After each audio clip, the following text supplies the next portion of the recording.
PFC Q3 quarterly result 5th ఫిబ్రవరికి వచ్చాయి. Dividend announcement కూడా జరిగింది. Stand alone financial result. ఈ నెంబర్స్ అన్ని crores except EPS.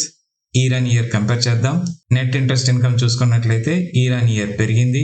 Total income అయితే 12.32% పెరిగింది. టోటల్ ఎక్స్పెన్సెస్ అయితే 9.16% పెరిగాయి.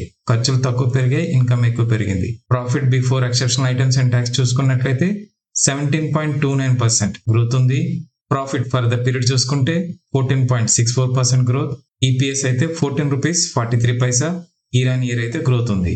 Gross NPA, net NPA year on year రెండు కూడా తగ్గాయి. క్వార్టర్ క్వార్టర్ చూసుకున్నట్లయితే నెట్ ఇంట్రెస్ట్ ఇన్కమ్ పెరిగింది. టోటల్ ఇన్కమ్ 0.65% తగ్గింది. ఎక్స్పెన్సెస్ అయితే క్వార్టర్ క్వార్టర్ 5.57% తగ్గాయి.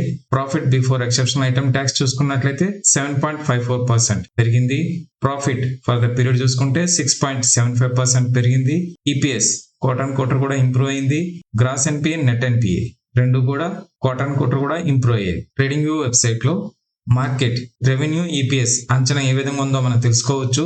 రెవెన్యూ అంచనా ఈ విధంగా ఉండగా యాక్చువల్ నెంబర్ ఇది వచ్చింది. ఈపీఎస్ అంచనా ఈ విధంగా ఉండగా యాక్చువల్ నెంబర్ ఇది వచ్చింది. పిఎఫ్సి డివిడెంట్ అనౌన్స్మెంట్ జరిగింది. Third interim dividend 4 rupees. Record date 20 ఫిబ్రవరి. డివిడెంట్ పేమెంట్ 6th మార్చ్కి లేదా అంతకు ముందైనా జరగవచ్చు. అప్డేట్ మిస్ కాకుండా ఉండడానికి ఛానల్ సబ్స్క్రైబ్ చేయండి, బెల్ ప్రెస్ చేయండి, వీడియో నచ్చితే లైక్ చేయండి, షేర్ చేయండి. Thank you.